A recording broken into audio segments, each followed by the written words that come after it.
রাজা দশরথ ছিল বশিষ্ঠমণি সেই পরম শিষ্য। রাজা দশরথকে একদিন বশিষ্ঠমণি বলছে, দশরথ তোমার এই হাতের মধ্যে লেখা রয়েছে, আমাদের হাতের মধ্যে কিন্তু হস্তলেখা রয়েছে। পৃথিবীতে কত মানুষের হাতের ছাপ থাকে না, ফিঙ্গারপ্রিন্ট, অনেক বিশ্বাস করে না হস্তলেখা, কিন্তু আপনার ফিঙ্গারপ্রিন্ট তো আপনি বিশ্বাস করেন, হাতের ছাপ আছে। একজনের হাতের ছাপ আরেকজনের হাতের ছাপের সাথে চোখের আইরিস, একজনের আইরিস চোখের সাথে চোখের যে মণিকোঠা তারা দেখবেন। আমি যখন যে আইডেন্টি কার্ড করেছিলাম চোখে ছবি উঠেছে আর হাতের ছবি উঠেছে। আপনার চোখ দুটি তারা, চারটি তারা, আমার চোখ দুটি করে চারটি।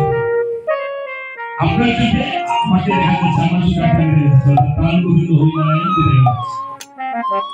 যাই হ্যাঁ, মুসলমানরা বলে যে চারি চন্দ্র লালন ফকির গান গেয়েছে দাদা, চারি চন্দ্র দিচ্ছে দাদা মণিকোঠা তাদের চেয়ে দেখালেন দিব্য নজরে।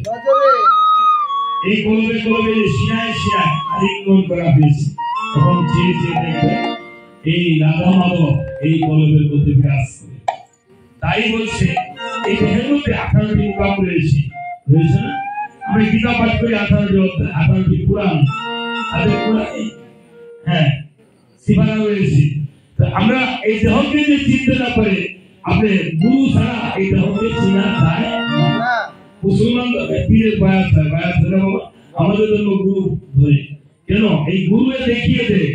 তাই ব্রহ্মাণ্ডে যা আছে ভালো তা পায়, শ্রী গুরু কৃপা হলে জানিবে সবাই। দেখেন 18 কিভাবে রয়েছে তো চূড়ামণি চূড়ামণি ব্রহ্মবর্ষে স্থিতি, আত্মমধ্যে মহাবিশ্ব করেছেন বসতি, চোখে থেকে আচার করে দিয়েছিলেন, শিখাতে নিত্যানন্দ মতো করে পা, পরিণতে চৈতন্য বসা হয়ে সাবধান, মুখেতে ভদ্রের বসে ভর্তি জোড়া, জিহ্বাতে নাগরকলি বাজায় কুন্দল, জিহ্বার নিচে বসে যদি কায়া গঙ্গা জল, জিহ্বার নিচে কায়া গঙ্গা জল, এই জিহ্বার নিচে গঙ্গা জল না থাকলে আর গঙ্গা দিল কোনো কাজ হয় না। তোর বাবা মরে যেতেছে জল দে জল দে, কিন্তু জল আর খেতে পারে না।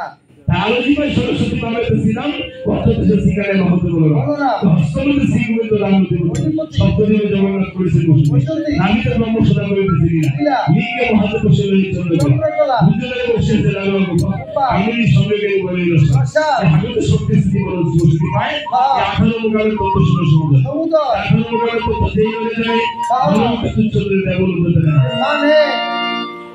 তাই 18 মুকামের তত্ত্ব দেহকে জানতে চিন্তা, আপনি দেহের কোনটা আপনি ফেলে দিবেন, ফেলতে পারবেন না।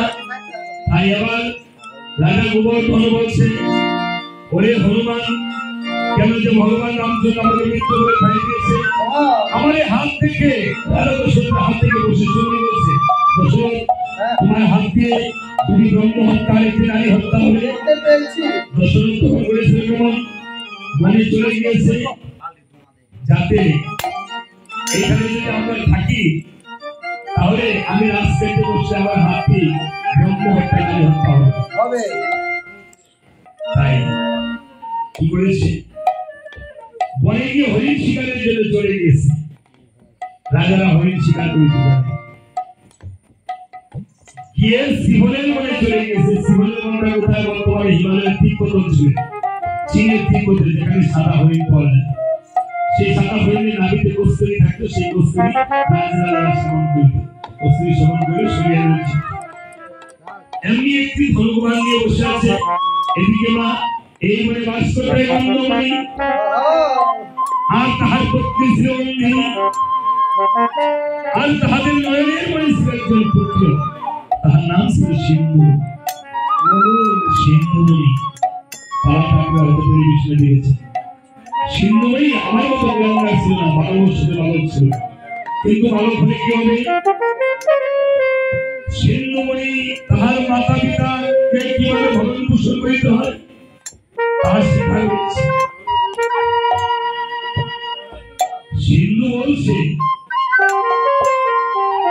তাহার মা বাবাকে এইভাবে কাজে করে দেওয়ালাদের মতো একবারে তাহার অন্য মা, আরেক ভারে তাহার অন্য পিতা মনে মনে ঘুরে বেড়াত, আর ক্ষুধার্তিত ফল কৃষ্ণার্তিত জল, সেই ছিল একমাত্র সম্ভব।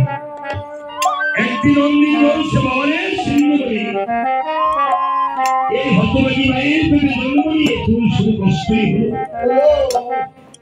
সিন্ধুমণি গেলে গেলে বলছে, না মা, এই সংসারে মা বাবা যদি থাকে অঙ্গন ভাবতে হয় শ্রীরামের নন্দন। নাগু আমাদের কোনো কষ্ট নেই, বাবারে আমাকে একটু জল দেবে। সিন্ধু যখন কলসি অস্ত্র নিয়ে সরজনের কাছে জল ভরিতে গেল, ওই রাজা বংশ ওই হরি জল পান করিতেছে, অমনি ভয়ঙ্কর শব্দ পরিমাণ ছেড়ে দিল আর সিন্ধুর গায়ে গিয়ে পতিত হল। সিন্ধু ধরাশায়ী হয়ে পড়ে রইল। দশরথ দিয়ে বলছে, ওরে বাবারে, আমি রাজনে কাজটি ভুল করেছি, হরি বলি বলে তুমি আমায় ক্ষমা করো। সিন্ধুমণি বলছে, দশরথ, আমি তো তোমাকে অভিশাপ দিব না, তবে কুটিরে রয়েছে আমার অন্ধ মাতা পিতা। আমি যে আমার অন্ধ মাতা পিতাকে ঘোরাতে দিতে ফল, আমি যে ছিল আমার মায়ের একমাত্র সম্বল, আমাকে না পেলে আমার মাতা পিতা বাঁচবে না। তবে তোমার প্রতি আমি যদি না বাঁচি, আমার দেহ যদি প্রাণ চলে যায়, আমার দেহটা আমার মা বাবার কাছে পৌঁছে দিল। এই বলে সিন্ধু বলেছিল, বলো হেন কালে সিন্ধু বলল,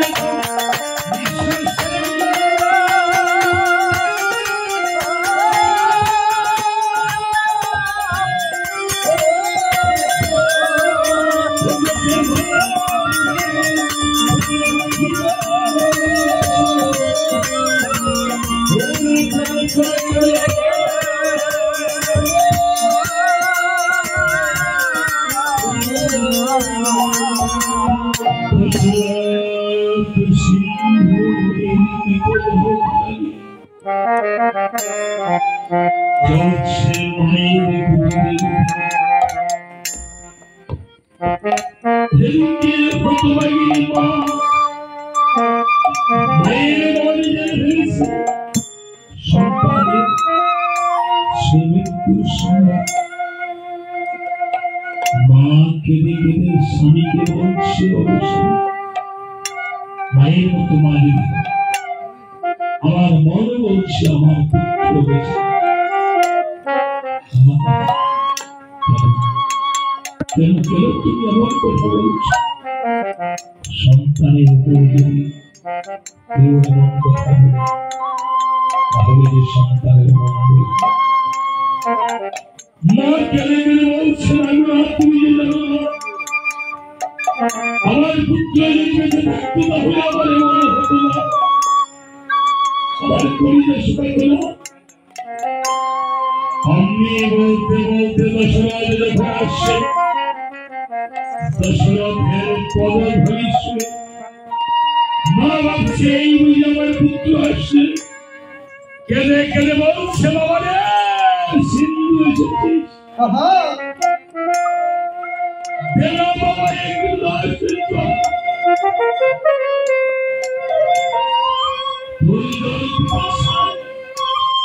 কাপড় হয়ে বসে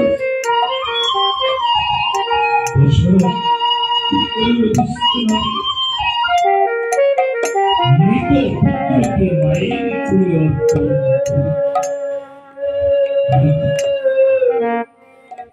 মা সিন্ধুর গায়ে হাত দিয়ে দেখবে, কিছু নাই দেখাতে। এই যে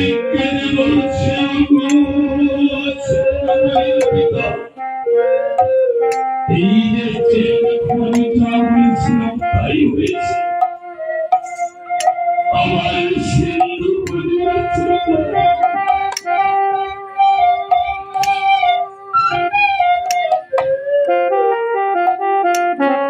বলছে, বাবা রে, কেন এই ভগবানী মা বাবাকে ফেলে চলে গেলি? একবার আমাকে তুই মেরেছে আর আমার কেন?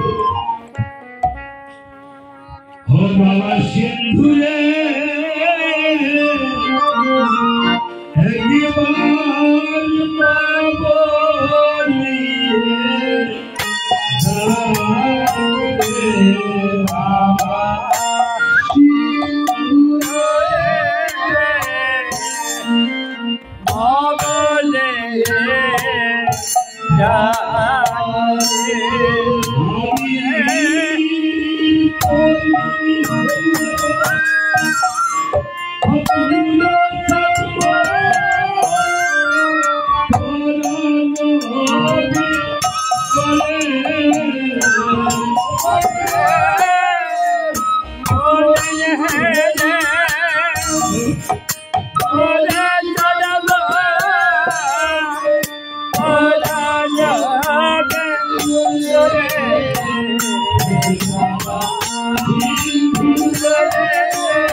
Hoy de temor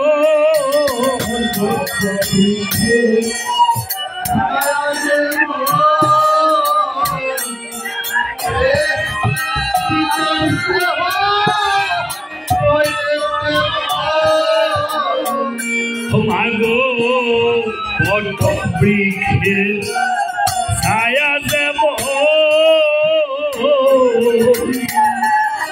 পিতা মাতার মায়া তেমন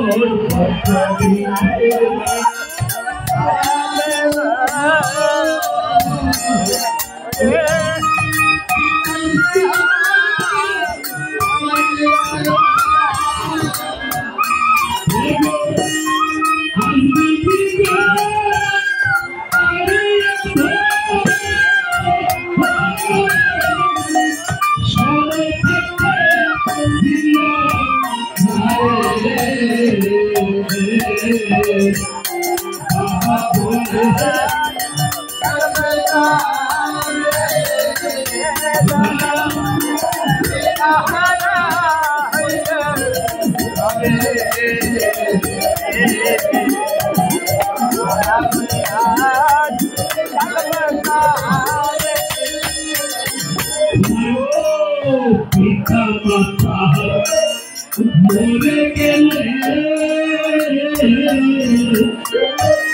সন্তান কাঁদে মরণ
গেলে যখন সিন্ধুমণি চলে গেছে দশরথ রাজা অভিশাপে তারা দুজনে প্রাণ ঠিক করেছে।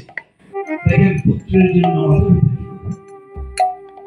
বলেছে দশরথ আমাদের একমাত্র পুত্র যখন চলে গেছে আমি যখন তুমি চক্ষু নেই এই ধরনের আমাদের দেশে থেকে কোনো আপনি তুমি যদি আমাদের যেমন পুত্র সুখে প্রাণ চলে যাবে তোমার জন্য একদিন পুত্র সুখে প্রাণ পাঠিয়ে করেছে এইভাবে অভিশাপ দিয়ে তারা চলে গেছে দশরথ ব্রহ্মহত্যা পাপের হয়ে সোনার অহংকার হয়ে গেছে দশরথ চলছে বলছে গেল শিষ্যমণি আশ্রমে দাঁড়িয়ে যাচ্ছে আশ্রমে ছিল তার পুত্র বামদেব বামদেব বলছে দশরথ এই তুলসী পাতা তিনটা রাম নাম লেখা আছে তুমি জগনে রাবলিতে দেহের পাপ চলে গেল সয়ে মবলিতে পূর্ণ সঞ্চার হবে দশরথ পূর্ণ সঞ্চয় করে অযোধ্যাতে চলছে বশিষ্ঠমণি এসে কিন্তু তুলসী পাতা তিনবার রাম নাম লেখা দেখে বলছে বামদেব এই মূর্খ দশরথকে তুমি উদ্ধার করেছো আরে সে তো পাপের শাস্তি পায়নি এই জগতে যায় যতটুকু শাস্তি পাওয়ার যোগ্য থাকে সেই শাস্তি তুমি দিতে হয় যাও তুমি চন্ডাল খুলে গিয়ে জন্ম ধারণ করো কারণ তুমি মূর্খের কাজ করেছো তোমার কাণ্ডব গিন্নি এই জন্য কাণ্ডব এই বছর তো চলে গেছে তাই পিতা বামকে অভিশাপ করেছে যাও তুমি চন্ডাল করে যাও পিতা অভিশাপ আজকে পুত্র চন্ডাল করে জন্ম দিয়েছে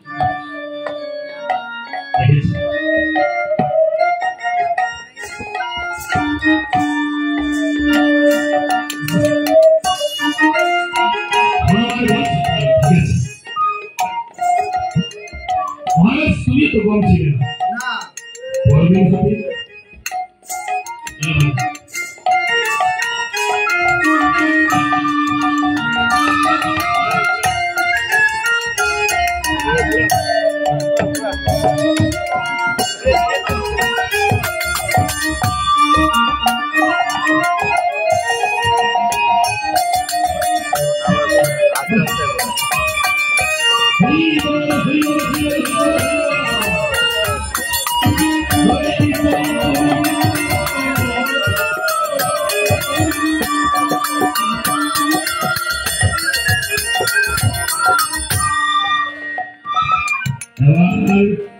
হনুমান চলে এসেছে অযোধ্যায় পরদিন হতে ভাবিতে চিন্তিত অযোধ্যার রজনী প্রভাত করে দেখা যায় পরদিন হতে দেবগণ মণিগণ ব্রাহ্মণগণ পাথরবাসী আগমন সবাই অযোধ্যায় করেছে আগমন আর শত্রুঘ্ন দিয়েছিল বসবাস ভরত এসে করেছে পূজনকে আজকে কিন্তু এটা একটা অযোধ্যা মা কষ্ট নেবেন না যারা পুত্র কন্যা জামাতা ভাই ভগ্নিপতি ভাতুষপুত্র পুত্র ভাতিজা যারা আছে সবাই আসলে আসো ঘর থেকে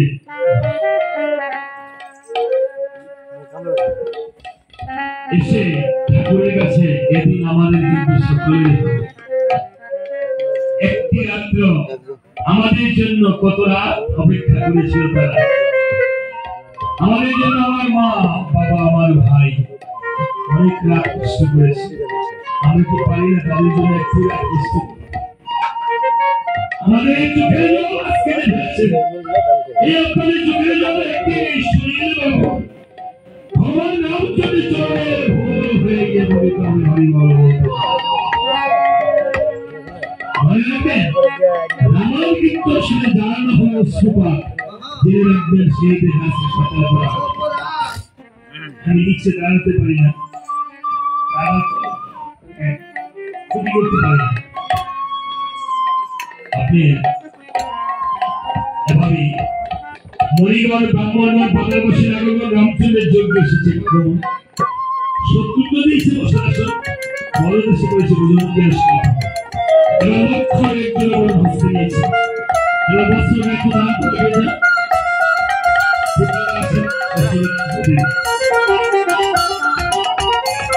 লক্ষ একজন হস্তে নিয়ে বলিগণের সঙ্গে দাঁড়িয়ে ওই সঙ্গে বলিগণ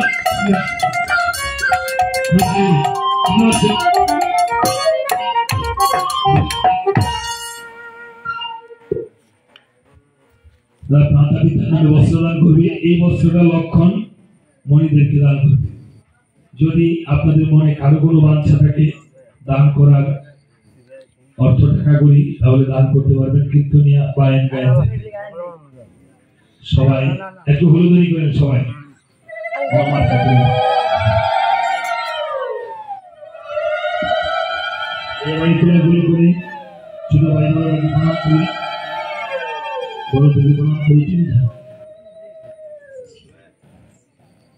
জায়েরা বোনেরা সবাই আসলে সেই কোলাগুলি করবেন, আলিঙ্গন করবেন, প্রণাম করবেন বড়দেরকে, কারণ প্রণাম আমাদের সমাজ থেকে উঠে যাচ্ছে, তাই না?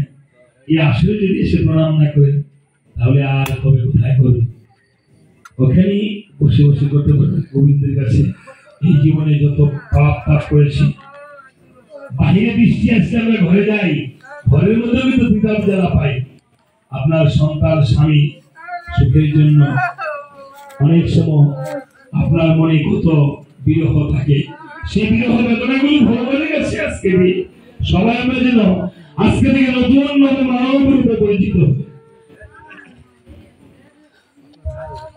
আজকে ভগবানের জন্য যে দান করেছে পিতার জন্য, ভগবান যেন তাদের এই বছরে যতগুলো সুতা আছে সেই সুতার পরিকল্প কাল যেন তাদের বাবাকে বৈকুণ্ঠ রূপে খাইতে।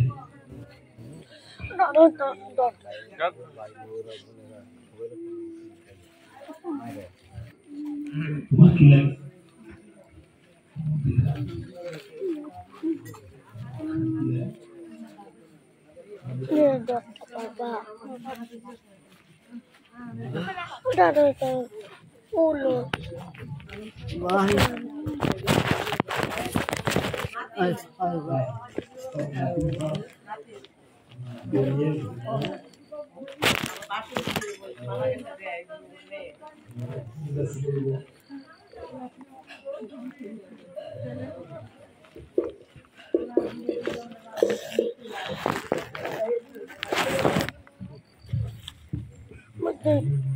আমরা চা দিলে দিয়ে দিতে পারেন, হ্যাঁ।